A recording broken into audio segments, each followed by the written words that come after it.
Ini adalah kisah singkat Santo Fransiskus Xaverius. Santo Fransiskus Xaverius digelari oleh Paus Pius X sebagai pelindung misi dan karya pewartaan iman.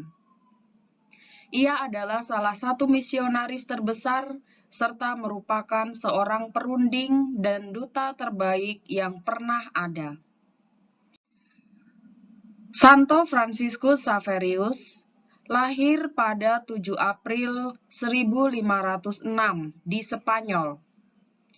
Ia merupakan anak bungsu dan pada usia 18 tahun ia belajar di Universitas Paris. Pada tahun 1528 ia meraih gelar magister dan bertemu dengan Santo Ignatius dari Loyola. Pada tahun 1534, Santo Fransiskus Xaverius mengucapkan kaul untuk melayani Tuhan. Pada 6 Mei 1542, Santo Fransiskus Xaverius tiba di Goa, Maluku, Indonesia setelah melewati pelayaran selama 13 bulan atau 3 kali lebih lama daripada pelayaran biasanya. Pada saat itu di Maluku banyak orang Kristen yang masih melakukan tindakan yang bertentangan dengan ajaran Tuhan. Misalnya dengan menganiaya sesama, ketamakan, dan bertindak tidak adil.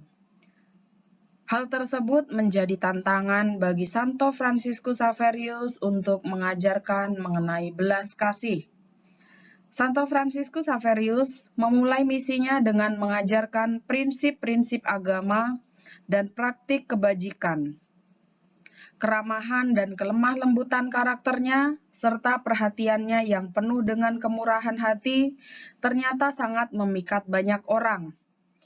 Cinta dan kerendahan hatinya membuatnya mudah diterima oleh orang di sekitarnya. Meskipun demikian, dalam menjalankan misinya, ia juga mengalami banyak penderitaan, penolakan, dan orang-orang menentangnya.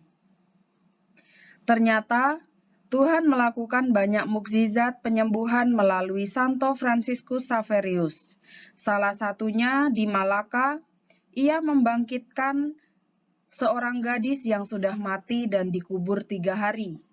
Ibu dari anak tersebut datang kepada Santo Fransiskus Xaverius dan dengan penuh keyakinan akan kuasa Tuhan, ia memohon kepadanya untuk menghidupkan kembali anaknya.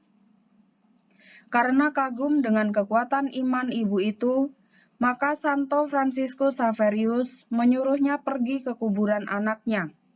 Dan ibu itu menemukan kembali anaknya telah hidup. Santo Fransiskus Xaverius mewujudkan misi-misinya ke berbagai negara di seluruh penjuru dunia.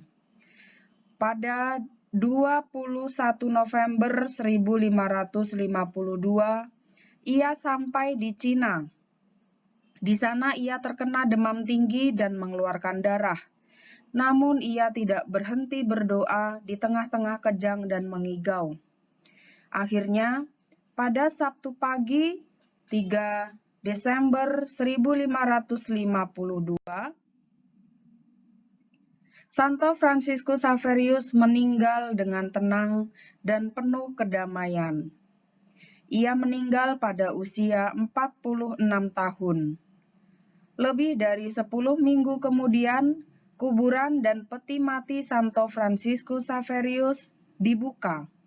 Namun, ternyata jasadnya masih utuh dan wajahnya tetap cerah. Tubuhnya kemudian dibawa ke Malaka menggunakan kapal dan diterima dengan penuh hormat. Hingga sekarang, tubuhnya masih ada di gereja Good Jesus di Goa, Maluku, Indonesia. Riwayat Santo Fransiskus Xaverius mengungkapkan betapa gembira hatinya menerima kabar gembira kerajaan Allah, sehingga ia tak segan-segan berkeliling dunia dan menghadapi segala tantangan. Riwayatnya merupakan ajakan agar kita menyadari betapa berharganya kepercayaan kepada Tuhan. Sampai kini, 3 Desember diperingati sebagai Hari Pesta Pelindung Santo Fransiskus Xaverius.